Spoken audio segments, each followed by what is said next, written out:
আউযুবিল্লাহি মিনাশ শাইতানির রাজিম বিসমিল্লাহির রহমানির রহিম। 28 অক্টোবর পল্টন ট্র্যাজেডি দিবস উপলক্ষে বাংলাদেশ ইসলামী ছাত্র শিবির ঢাকা মহানগর কর্তৃক আয়োজিত আজকের রক্তাক্ত 28 অক্টোবর যে শাহাদাতের প্রেরণা যোগায় শীর্ষক আলোকচিত্র প্রদর্শনী ও আলোচনা সভায় উপস্থিত বাংলাদেশ ইসলামী ছাত্র শিবিরের কেন্দ্রীয় সভাপতি ছাত্রনেতা জাহিদুল ইসলাম, উপস্থিত 28 অক্টোবরের শহীদ পরিবারের সদস্যবৃন্দ এবং 28 অক্টোবরের গাজী ভাইরা, উপস্থিত সম্মানিত সাংবাদিক বন্ধুগণ, প্রিয় ছাত্র জনতা, আসসালামু আলাইকুম ওয়া রাহমাতুল্লাহি ওয়া বারাকাতুহু। আমরা শুরুতেই শ্রদ্ধার সাথে স্মরণ করছি 28 অক্টোবরের সকল বিপ্লবী শহীদদের, বিশেষ করে শহীদ মুজাহিদ, শহীদ মাসুম, শহীদ জসিম,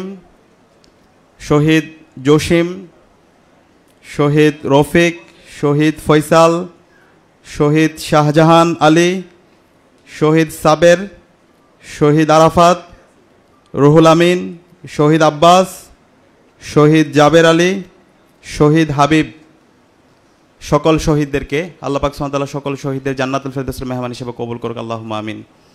এবং একই সাথে আল্লাহর কাছে দোয়া করছি সকল গাজীদের জন্য। এখনও অনেক গাজীরা পঙ্গু অবস্থায় আছে, আল্লাহ পাক সুবহানাহু ওয়া তাআলা সকল গাজীদের দ্রুত সময়ের মধ্যে সুস্থতা নিয়ামত দান করুক, আল্লাহুম্মা আমিন। প্রিয় উপস্থিতি, আপনারা জানেন 2006 সালের 28 অক্টোবরের মাধ্যমে খুনি হাসিনা আমাদের এই ভূখণ্ডে ফ্যাসিবাদের বীজ বপন করেছিল। আওয়ামী লীগ যে একটি সন্ত্রাসী সংগঠন, সেই সন্ত্রাসী সংগঠনের নৃশংস অ্যাক্টিভিটিস সেটা আমরা 2006 সালের 28 অক্টোবর দিনে দুপুরে লগি বইটা নিয়ে এদেশের মুক্তিকামী মানুষকে নির্মমভাবে সাপের মতো করে পিটিয়ে নৃত্য করার মাধ্যমে আমরা সারা বিশ্বব্যাপী আওয়ামী লীগের নৃশংসতা সেদিন দেখেছি। এবং সেই নৃশংসতায় সেদিন একত্রিত হয়েছিল এদেশে যারা কালচারাল ফেসিবাদের মাধ্যমে খুনি হাসিনার অবৈধ শাসনকে বৈধতা দিয়েছিল। আপনারা সেদিন দেখেছিলেন ছাত্রমৈত্রের বাপ্পাদিত্য বসু সেদিন আমাদের জসিম ভাইয়ের লাশের উপর মেরে তাকে নৃত্য করছিল এবং সারা বিশ্বব্যাপী সেই নৃশংসতা দেখে সারা পৃথিবী অবাক হয়েছিল। একজন মানুষকে পিটিয়ে পিটিয়ে হত্যা করে কিভাবে নৃত্য করা যায়, কত অসভ্য এবং বর্বর হওয়া যায়। আমরা সেই 28 অক্টোবরের মাধ্যমে বাংলাদেশে ফেসিবাদ এবং মাফিয়াতন্ত্রের বীজ বপিত হতে দেখেছি।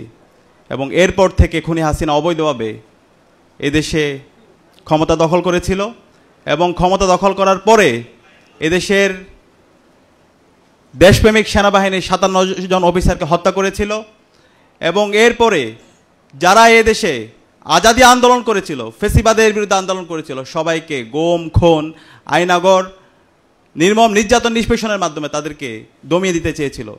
এবং যারা আগ্রাসনের বিরুদ্ধে, আধিপত্যবাদের বিরুদ্ধে কথা বলেছিল, সেই দেশপ্রেমিক নেতৃবৃন্দদেরকে বিচারিক হত্যাকাণ্ডের মাধ্যমে তাদেরকে শহীদ করা হয়েছিল। আপনারা জানেন সেই সময়ে যারা রাজপথে নেতৃত্ব দিচ্ছিল এবং প্রতিটি ক্যাম্পাসে ক্যাম্পাসে যারা আধিপত্যবাদের বিরুদ্ধে কথা বলছিল, বিশেষ করে একক সংগঠন হিসাবে ইসলামী ছাত্র শিবিরকে ওই সময়ে সারা দেশের চিরুনি অভিযানের মাধ্যমে রাজশাহী বিশ্ববিদ্যালয় থেকে শুরু করে বাংলাদেশের প্রতিটি ক্যাম্পাসে ক্যাম্পাসে ছাত্র শিবিরের উপর নির্মম নির্যাতন নিষ্পেষণ করা হয়। আমাদের রাজশাহী বিশ্ববিদ্যালয়ের সেক্রেটারি শহীদ নোমানী বাইকে দিনে দুপুরে চাপাতি দিয়ে কুপিয়ে হত্যা করে শহীদ করা হয়। এবং আপনারা সম্প্রতি দেখতে পেয়েছেন গত 16 বছরে একক ছাত্র সংগঠন হিসাবে গুম কমিশনের রিপোর্ট অনুযায়ী ইসলামী ছাত্র শিবিরের দায়িত্বশীল এবং জনশক্তিরা সবচেয়ে বেশি গুমের শিকার হয়েছে, সবচেয়ে বেশি নির্যাতনের শিকার হয়েছে। গুম কমিশনের যে রিপোর্ট, সেই রিপোর্টে 31% সবচেয়ে বেশি একক ছাত্র সংগঠন হিসাবে ছাত্র শিবির নির্যাতনের শিকার হয়েছে। গত 16 বছরে বাংলাদেশে সবচেয়ে বেশি জুলুমের শিকার ছিল ইসলামী ছাত্র শিবির। ইসলামী ছাত্র শিবির একটি মজলুম সংগঠন ছিল।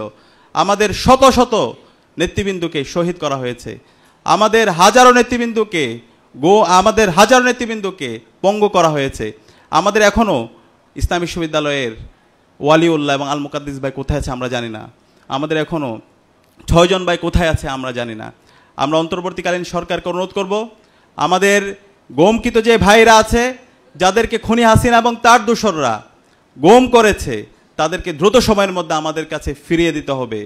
এবং একই সাথে গত 16 বছরে খুনি হাসিনা এবং তার দোসররা বাংলাদেশে যে গোম খোম হত্যাকাণ্ড চালিয়েছে এবং প্রতিটি ক্যাম্পাসে শিক্ষার্থীদের উপর যে নিপীড়ন নির্যাতন করেছে, এই প্রত্যেকটা নিপীড়ন নির্যাতনের বিচার এই স্বাধীন বাংলাদেশে হতে হবে।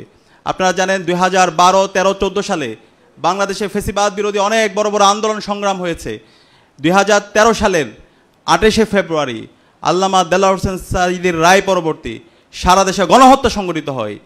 একদিনে প্রায় 200-এর অধিক ভাই বোনকে শহীদ করা হয় এবং 2013 সালের 5 মে শাপলায় গণহত্যা সংঘটিত হয়।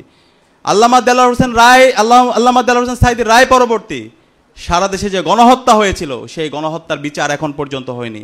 শাপলার গণহত্যার যে বিচার, সেই বিচার যেই গতি এখন পর্যন্ত ধীরগতিতে চলছে। আমরা অন্তর্বর্তীকালীন সরকারের কাছে অনুরোধ করব, এই সকল গণহত্যার বিচার এই স্বাধীন বাংলাদেশে হতে হবে এবং সকল গোম খুনের বিচার এই স্বাধীন বাংলাদেশে হতে হবে। এবং এই 28শে ফেব্রুয়ারিতে 28শে অক্টোবরে যে গণহত্যা হয়েছে, সেই গণহত্যার বিচার এই স্বাধীন বাংলাদেশে হতে হবে এবং এই গোম খুনের সাথে যারাই জড়িত আছে, সেই সকল জড়িতদের এই স্বাধীন বাংলাদেশে বিচার করতে হবে। এবং এই বিচারের দাবিতে যদি আবার রাস্তায় নামতে হয়, আমরা ছাত্র জনতা রাস্তায় নামতে প্রস্তুত আছি। আমরা দেখতে পেয়েছি গত 16 বছরে খুনি হাসিনা এবং তার দোসরদের আওয়ামী লীগের তাদের প্রধান খাবার ছিল বিরোধী দলের লাশ। সেই লাশের উপর লাশ ফেলিয়ে গত 16 বছর খুনি হাসিনা এবং তার দোসররা রাজনীতি করেছে। সুতরাং বাংলাদেশে খুনি হাসিনা এবং তার দোসরদের রাজনীতি করার কোনো অধিকার নাই। আওয়ামী লীগ কোনো রাজনৈতিক দল নয়, আওয়ামী লীগ একটি সন্ত্রাসী সংগঠন। আওয়ামী লীগের যেই নেতৃবৃন্দ আছে, আওয়ামী লীগ, যুবলীগ, ছাত্রলীগ এবং খুনি হাসিনা এবং তার দোসরদেরকে যারা এই দেশ থেকে পালিয়েছে, তাদেরকে দেশে আনতে হবে। দেশে এনে দৃষ্টান্তমূলক বিচারের আওতায় নিয়ে এসে তাদের প্রত্যেককে ফাঁসি দিতে হবে। এটি এদেশের আপামর ছাত্র জনতার গণদাবি। এই জুলাই বিপ্লবে খুনি হাসিনা এবং তার দোসররা আমাদের 2000 ভাই বোনকে শহীদ করেছে, 40,000 ভাই বোনকে গাজী করেছে। এই জুলাই বিপ্লবে যে গণহত্যা এবং শিশু হত্যা সংঘটিত হয়েছে, এই প্রত্যেকটা হত্যাকাণ্ডের বিচার এই স্বাধীন বাংলাদেশে হতে হবে। আজকের 28 অক্টোবরের যে আলোচনা সভা, সেই আলোচনা সভা থেকে আমাদের প্রধান দাবি হচ্ছে এই খুনি হাসিনাকে এই দেশে নিয়ে আসতে হবে এবং এই দেশে নিয়ে এসে তার দৃষ্টান্তমূলক বিচারের আওতায় নিয়ে আসতে হবে।